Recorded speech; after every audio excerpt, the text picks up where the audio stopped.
வணக்கம் நண்பர்களே. திருலட்சுமி சீரியல் செம பரபரப்பாக போயிட்டு இருக்குன்னு சொல்லலாங்க. பரபரப்பான கட்டத்தில் ஒரு அதிரடி திருப்பங்கணங்க பார்த்தோன்னா நம்ம திருக்கண்ணில் சிக்கிக்கிட்டாங்க நம்ம லட்சுமி அப்படின்னு சொல்லலாங்க.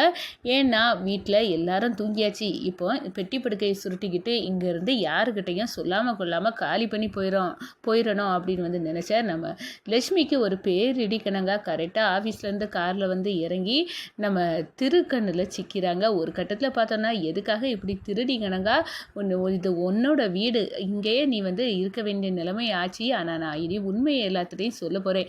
நான் தான் உன் புருஷன் அப்படின்னு உன்னை இப்படி தலைமறைவு வாழ்க்கையை வாழ வச்சது நான் தானே அப்படின்னு சொல்ல நேரம் காலில் விழுறாங்க நம்ம லட்சுமி திருக்காலில். இந்த பாருங்கள், நீங்கள் அப்படி நினைக்காதுங்க.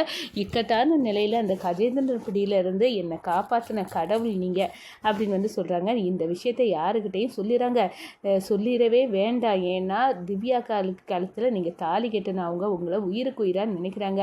அவங்க எவ்வளவோ நன்மை எனக்கு செய்திருக்காங்க. அதுக்கு பிராயச்சித்தமாக இதையாவது நான் செய்கிறேன் அப்படின்னு அந்த இடத்துல சொல்லுறாங்க. கதறி அழுறாங்க நம்ம லட்சுமி. அதை பற்றி தான் இந்த வீடியோக்குள்ளே பார்க்க போகிறோம். அதுக்கு முன்னாடி சேனலுக்கு லைக் அண்ட் சப்ஸ்கிரைப் பண்ணுங்கள் ஃப்ரெண்ட்ஸ். பக்கத்தில் இருக்க பெல்லைக்கானையும் கிளிக் பண்ணுங்கள். அப்போ தான் நான் போடுற ஒவ்வொரு வீடியோவும் நோட்டிஃபிகேஷனாக உங்களுக்கு கிடைக்கும். வாங்க ஃப்ரெண்ட்ஸ், வீடியோக்குள்ளே போகலாம். ஃபஸ்ட்டு எடுத்த உடனே பார்த்தோன்னா ஒரு செம அதிரடியான பரபரப்பு கட்டம் தாங்க. பரபரப்பான கட்டத்தில் தான் நம்ம பார்க்க இருக்க நேரம் லட்சுமிக்கு ஏகப்பட்ட சந்தோஷம். ஏன்னா எனக்கு என் கணவருக்கு வயிறார சாப்பாடு என் கையால் சமைச்சு போடணும்னு நினச்சேன். அது நடந்துச்சு. அவரும் வயிறார சாப்பிட்டாரு. எனக்கு ரொம்ப திருப்தி. ஆனால் இனி இதுக்கு மேலே அவர் கண்ணில் நான் பற்றக்கூடாது. இங்கே இருந்தால் அவர் கண்ணில் பட வேண்டிய சூழ்நிலை வரும். அப்படி நான் படக்கூடாது. அதுக்காக இங்கேருந்து எஸ்கேப் ஆகி அவருக்கு தெரியாமல் இங்கேருந்து போகணும். ஏன் அம்பிகா அம்மா கிட்ட வர சொல்லக்கூடாது. அவங்க உன் கணவரோட தான் இந்த வீட்டை விட்டு நீ மறுபடியும் போக நினச்சா போகணும் அப்படின்னு என்கிட்ட வாக்கு வாங்கியிருக்காங்க. சத்தியம். அப்படி இருக்க நேரம் நான் சொல்லாமல் கொள்ளாமல் போகணும்னா எல்லாம் திவ்யா அக்காக்காக தான் இந்த முடிவை எடுக்கிறேன். கடவுளே என்னை மன்னிச்சிரு, அப்படி வேற வழி இல்லை அப்படின்னு பெட்டி படுக்கையை பேக்கோட சுருட்டிக்கிட்டு நம்ம லட்சுமி எல்லாரும் உறங்கியாச்சு அப்படின்னு வெளியே வராங்க பேக்கை தூக்கிட்டு. அப்போ தான் ஆஃபீஸில் ஒர்க்குலோடு அதிகமாக இருந்தனால நைட் வர வேலை பார்த்துக்கிட்டு நம்ம திரு காரில் என்ட்ரி கொடுக்குறாங்க. அவங்க கண்ணில் சிக்கிறாங்க. திருன்னு முழிக்கிறாங்க நம்ம லட்சுமி. என்ன, எங்கள் வீட்டில் மகாவாட்டி இருந்தது நீதானா? என் கண்ணில் படாமல் கண்ணாமூச்சி ஆட்டம் ஆடி என்னை டிமிக்கி கொடுத்தது நீதானா? உன்னை காணலன்னு அன்னைக்கு மாலில் நான் எவ்வளோ துடிச்சு போனேன். என்னையா ஒவ்வொரு நேரமும் உன்னை பற்றி தான் நினச்சிட்டு இருக்கேன். ஆனால் நீ என்னை பற்றி நினைக்கிற மாதிரி இல்லை. நான் உன் கழுத்தில் தாலி கட்டின கணவர். அந்த நினைப்பாடு உனக்கு இருக்கா இப்போ? ஆமாம், எனக்கு இருக்குது.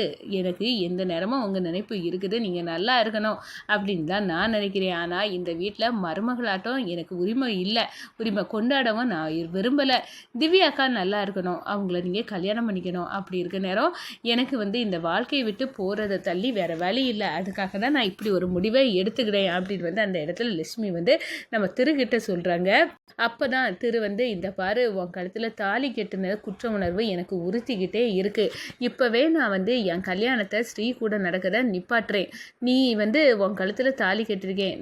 நீ தான் என் மனைவி அப்படின்னு நான் எல்லாத்துடையும் சொல்லணும்னு தோணுது. என் மனசில் குற்ற உணர்வு அப்படியே ஆணியாக என்ன குத்துது லட்சுமி அப்படின்னு சொல்ல நேரம், நீங்கள் எதுக்காக இப்படி வருத்தப்படுறீங்க? நீங்கள் அந்த முடிவை எடுத்துறாதுங்க. உங்கள் ரெண்டு குடும்பமும், காஞ்சநாத்த குடும்பமும் உங்கள் குடும்பமும் செய்கிறது இந்த ஒரு கல்யாணத்தில் தானே இருக்குது. அப்படி இருக்க நேரம் நீங்கள் ஏன் இவ்வளோ இந்த கல்யாணத்தை பண்ணக்கூடாது அப்படின்னு நினைக்கிறீங்க அப்படின்னு கேட்குற நேரம், எல்லாம் உனக்கு செய்த துரோகம். உன்னை இப்படி தலைமறைவு வாழ்க்கை உன் சொந்த வீட்டிலே நான் வாழ வச்சுட்டேனே. இது உன் மாமியார் வீடு. ஆனால் நீ இங்கே எப்பவும் போல் எல்லாத்தையும் போல் இருக்க முடிவா என்ன? நீ இப்போ கூட என் கண்ணில் படக்கூடாது. உன்னை கல்யாணம் பண்ண கணவர் கண்ணிலே படக்கூடாது. நீ ஒரு வாழ்க்கையை நீ வாழ்ந்துட்டு இருக்க. அப்படி இருக்க நேரம் நான் மேன்மேலும் உன்னை கஷ்டப்படுத்தணுமா? சொல்லு லட்சுமி அப்படின்னு கையை பிடிக்கிறாங்க.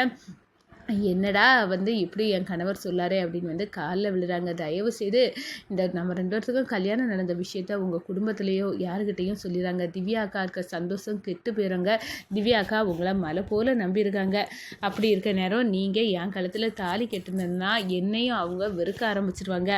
அவங்க அம்மா காஞ்சனா ஏற்கனவே என் மேலே கடுப்பாக கோவமாக இருக்காங்க. அப்படிப்பட்டவங்க கண்டிப்பாக அம்மா சொன்னதை கேட்காம நான் இவளுக்கு சப்போர்ட் பண்ணேன். இவா என் வாழ்க்கையில் வினையாக வந்துட்டா அப்படின்னு வந்து அவங்க மனசில் அந்த எண்ணம் வந்துடக்கூடாது பார்த்தீங்களா, அதுக்காக தான் அப்படின்னு வந்து அந்த இடத்துல வந்து சொல்லுறாங்க. நீங்கள் இந்த குற்ற உணர்வு வேண்டாம், நான் எங்கேயோ ஒரு மூலையில் வாழ்ந்துக்கிட்டேன், ஆனால் திவ்யாக்கா நல்லா இருக்கணும், நான் யாருன்னு தெரியாமலே என் வாழ்க்கையில் வந்து ஒளியேற்றி வச்சவங்க அவங்க.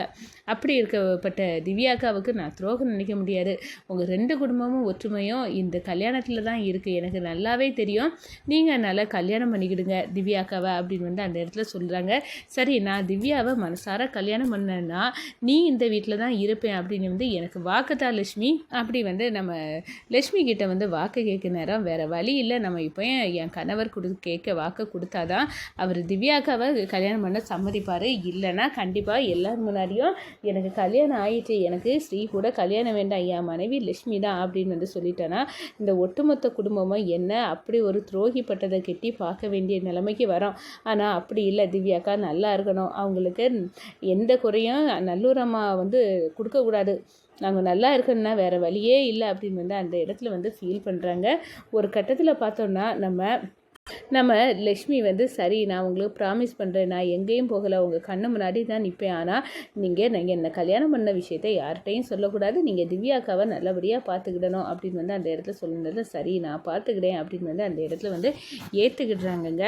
ஒரு கட்டத்தில் பார்த்தோன்னா வந்து நம்ம திருமலட்சுமி வந்து பேசிக்கிட்டு இருக்கிற நம்ம கவிதா நம்ம தெருக்கிட்ட ஆஃபீஸ் விஷயமா பேச வேண்டியது இருக்குது அப்படின்னு வந்து வெளியே வராங்க. ஒரு கட்டத்தில் அவங்க கண்ணில் படுது, நம்ம திரு வந்து லட்சுமி கையை பிடிச்சிட்டு நிற்கிறாங்க. என்ன திரு, எதுக்காக இவளுக்கு கையெல்லாம் பிடிச்சிட்டு நிற்க அப்படின்னு வந்து கேட்குறாரு. அத்தை வாயை முடுங்க, நம்ம லட்சுமி நம்ம மகா நம்ம வீட்டை விட்டு இந்த கிளம்ப நம்ம கண்ணில் மண்ணை தூவிட்டு வீட்டை விட்டு கிளம்ப தயாராகிட்டா அப்படின்னு வந்து அந்த இடத்துல சொன்னார். ஆமாம், இவ போனா என்ன போகாட்டா என்ன, இவ ஒரு கேடு வேலைக்காரி தானே அப்படின்னு வந்து அந்த இடத்துல வந்து ஏளனமா திரு, இவ போனால் போகட்டுமே, இவளை எதுக்காக பிடிச்சி வேலைக்குள்ளே போன ஓனானா வீட்டுக்குள்ளே பிடிச்சி விட்ட கிடையாட்டு நீ மறுபடியும் வீட்டுக்கு கூட்டிகிட்டு வரியா, ஏற்கனவே ஒருக்கா இவள் நம்மளுக்கு டிபிக்கு கொடுத்து போனவ தானே அப்படின்னு வந்து சொல்ல நேரம் என்னத்தை புரியாமல் பேசுகிறேன் இங்கே பேசுகிறீங்க, எங்கள் அம்மாவை இவளை விட சிறந்ததாக யாருமே பார்த்துக்க முடியாது, எங்கள் அம்மா முகத்தில் அவ்வளோ பெரிய சந்தோஷம் இவா வீட்டுக்கு வந்த பிறகு தான் வந்து நடந்திருக்கு,